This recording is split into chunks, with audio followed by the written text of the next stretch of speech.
के शहीदों को श्रद्धांजलि दे रहे हैं। सीधी तस्वीरें हमारे पास आ रही हैं, हम आपको दिखा रहे हैं। तमाम मंत्री उनके साथ वहां पर मौजूद हैं और ये तस्वीरें इस वक्त आपकी स्क्रीन पर कारगिल विजय दिवस के मौके पर मुख्यमंत्री योगी आदित्यनाथ को आप देख रहे हैं इस वक्त तस्वीरों में, जो वहां पर शहीदों को श्रद्धांजलि दे रहे हैं। तस्वीरें हमारे पास आ रही थी, इनको हम आपको दिखा रहे थे। और अब बात करते हैं सावन के पहले सोमवार की, इस पर बीजेपी के प्रदेश अध्यक्ष स्वतंत्र देव सिंह ने मंदिर में भगवान भोलेनाथ की पूजा अर्चना की। लखनऊ के मनकामेश्वर मंदिर में स्वतंत्र देव सिंह ने रुद्राभिषेक में हिस्सा लिया। इस दौरान उन्होंने भगवान भोलेनाथ से देश और प्रदेश को कोविड जैसी महामारी से छुटकारा मिले दिलाने की प्रार्थना की। वहीं 2022 के चुनाव को देखते हुए विपक्षियों पर हमला भी बोला। और एक बार फिर लेकर चलते हैं आपको, जहां पर योगी आदित्यनाथ कारगिल दिवस के मौके पर, कारगिल विजय दिवस के मौके पर शहीदों को श्रद्धांजलि दे रहे हैं। ये यहां पर कार्यक्रम हो रहा है, इसमें उत्तर प्रदेश के मुख्यमंत्री योगी आदित्यनाथ वहां पर पहुंचे हैं और ये तस्वीरें इस वक्त आपकी स्क्रीन पर। अनामिका सिंह बातचीत करने के लिए हमारे साथ जुड़ गई। अनामिका, कारगिल विजय दिवस के शहीदों को यहां पर नमन कर रहे हैं मुख्यमंत्री।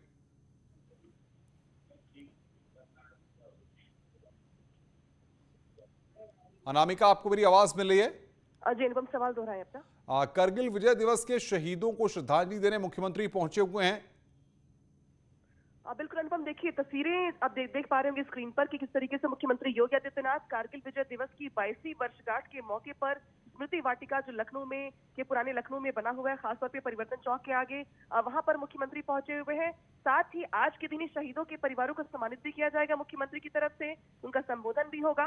मुख्यमंत्री योगी आदित्यनाथ के साथ डिप्टी सीएम दिनेश शर्मा, इसके अलावा मंत्री महेंद्र सिंह, मंत्री आशुतोष टंडन भी आपको दिखाई दे रहे हैं। इसके अलावा इसी के बाद मुख्यमंत्री शहीदों के परिवार को सम्मानित करेंगे, साथ ही उनका संबोधन भी होगा। हालांकि हर साल प्रोटोकॉल यही है कि कारगिल विजय दिवस के मौके पर आज के दिन मुख्यमंत्री जाते हैं पार्क में और वहां पर जिस तरीके से वहां पर शहीदों की स्थली बनी हुई है, एक एक स्थली के पास जाकर के वो अपनी ओर से श्रद्धांजलि अर्पित करते हैं, फूलमाला चढ़ाते हैं, शहीदों के परिवार को सम्मानित किया जाता है। साथ ही हर साल एक प्रदर्शनी भी लगती है जिसके जरिए प्रयास ये किया जाता है कि देश के शहीदों को प्रणाम किया जाए, साथ ही साथ उनके परिवार को सम्मानित करने के साथ साथ जो छोटे छोटे बच्चे होते हैं, यानी कि स्कूलों की तरफ से आयोजन भी करवाए जाते हैं। हालांकि इस बार कारगिल की वजह कोरोना की वजह से बड़े इवेंट्स नहीं करवाए गए हैं, लेकिन मुख्यमंत्री योगी आदित्यनाथ पहुंचे हुए स्मृति वाटिका, जहां पर देख पा रहे होंगे आप कि वो शहीदों को श्रद्धांजलि दे रहे हैं। मुख्यमंत्री योगी आदित्यनाथ का संबोधन भी होगा। हालांकि मुख्यमंत्री ने सुबह सुबह इसको लेकर ट्वीट भी किया था और मुख्यमंत्री ने ट्वीट के जरिए श्रद्धांजलि दी थी और ये कहा था कि सभी जो पुण्य आत्माएं हैं या जिन्होंने अपना बलिदान दिया है देश के लिए, उन सभी को नमन। लेकिन इसके बाद मुख्यमंत्री स्मृति वाटिका भी पहुंचे हैं, जहां पर मां भारती के लिए बलिदान देने वाले शहीदों के स्मारक पर पहुंच करके वहां पर वो उनको श्रद्धांजलि दे रहे हैं। और कुछ देर के बाद मुख्यमंत्री योगी आदित्यनाथ का कारगिल विजय दिवस की 22वीं वर्षगांठ के मौके पर संबोधन भी होगा। बिल्कुल। सबसे बड़ी बात यह है रामिका कि हम देख रहे हैं कि जिस तरीके से इससे पहले मुख्यमंत्री ने ट्वीट भी किया था और अब वो वहां उस कार्यक्रम में पहुंचे हैं।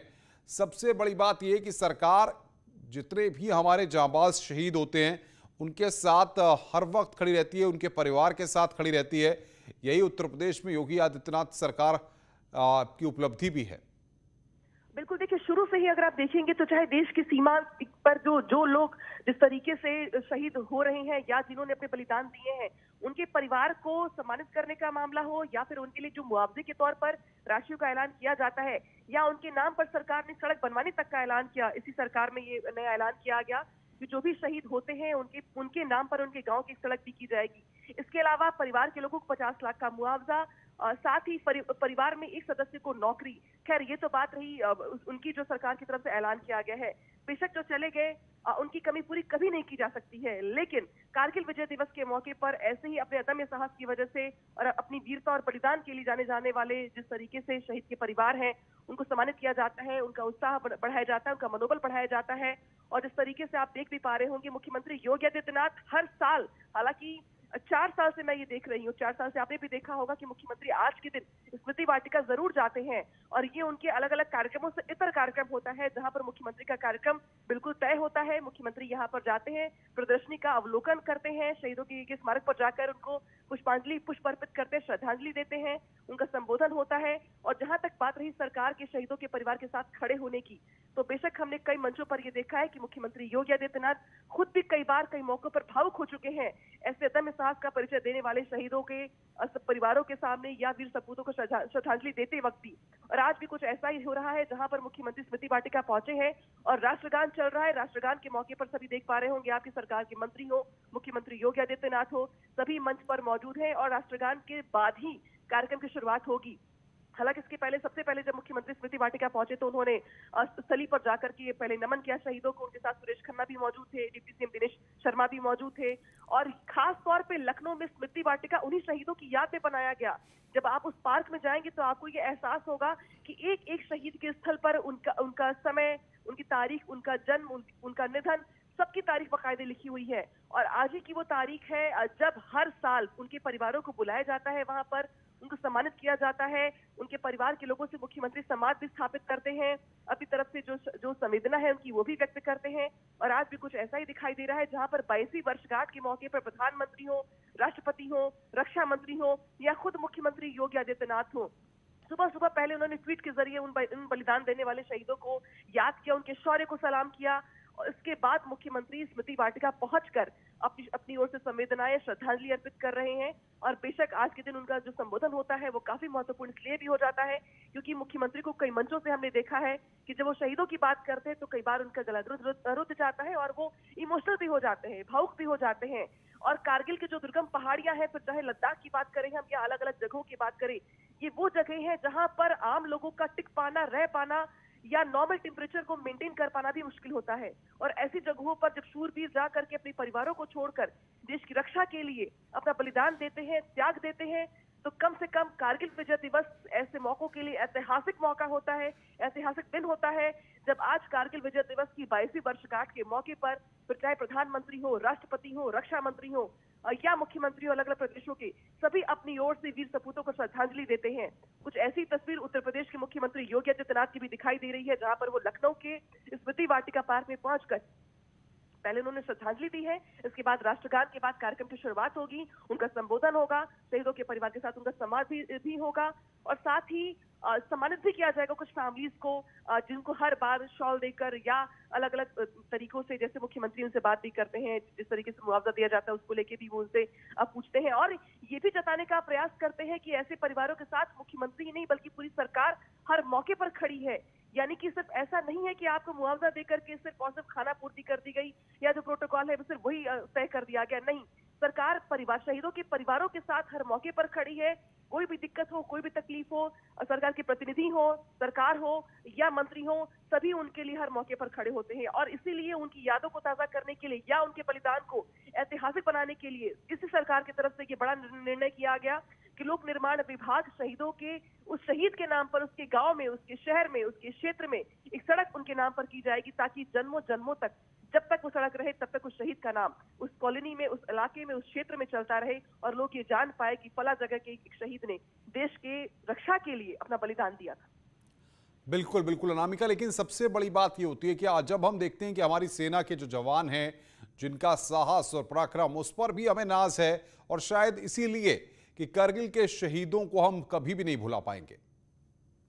देखिए, ये भूल जाने जैसा इतिहास ही नहीं है क्योंकि इतिहास के पन्ने अगर पलटेंगे आप तो शायद रोंगटे खड़े हो जाएंगे ये पढ़ करके या देख करके कि जिस माहौल में हम रह रहे हैं, जितना सुरक्षित हम खुद को महसूस कर रहे हैं, उसके लिए कुछ परिवार ऐसे हैं जिन्होंने कितना बड़ा त्याग किया है।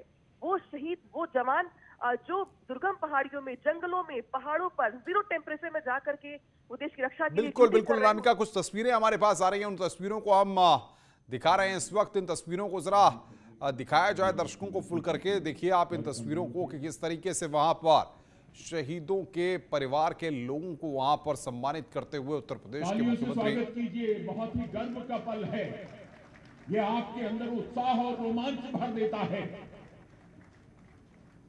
मेजर रितेश शर्मा के पिता श्री सत्य प्रकाश शर्मा जी को मैं सादर आमंत्रित करता हूं।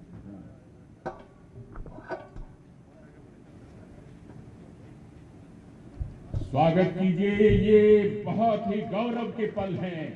ऐसे क्षण हम इन्हीं से श्रद्धांजलि दे रहे हैं मेजर रितेश शर्मा की कुर्बानी को और तैयारी में रहे राइफलमैन सुनील जंग महत की माता श्रीमती बीना महत और बहन सुश्री सुनीता महत कृपया मंच पर आए। दादा मेजर नकुल जंग की तरह सेवा का जज्बा था राइफलमैन सुनील जंग महत के अंदर, और मैंने अभी आपको इतिहास की जानकारी दी संक्षिप्त, उसमें आपने ये महसूस किया। और अब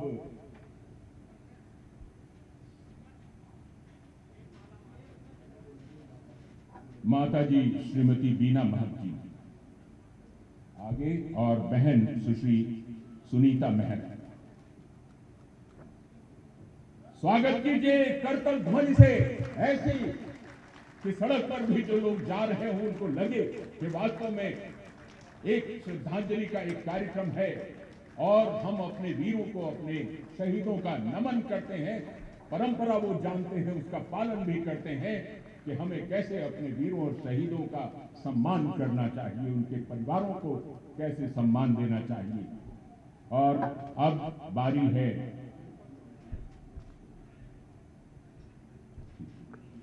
पुस्तक विमोचन का, वीरता और सम्मान। इसके लिए प्रमुख सचिव श्री के रविंद्र नायक जी, मेजर जनरल नीलेंद्र कुमार जी और ब्रिगेडियर रवि, कर्नल बलराम तिवारी जी उपस्थित हैं।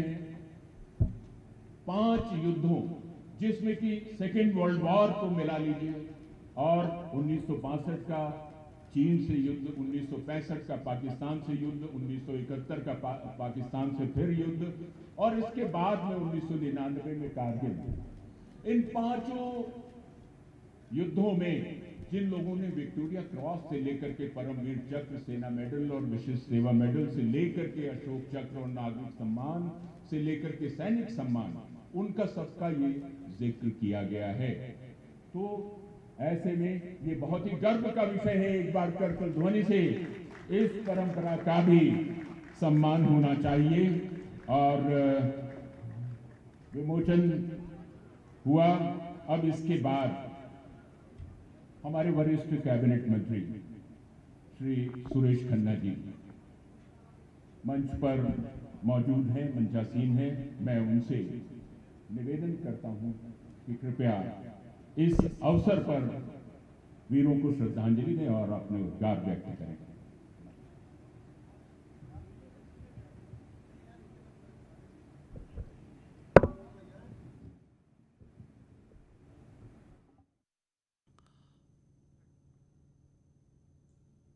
तो कारगिल विजय दिवस के शहीदों को यहां पर मुख्यमंत्री नमन करते हुए कार्यक्रम चल रहा है। मुख्यमंत्री भी वहां पर संबोधित करेंगे थोड़ी देर में। हम लगातार बने हुए हैं उस कार्यक्रम पर। फिलहाल ब्रेक के लिए, ब्रेक के बाद जल्द हाजिर होते हैं।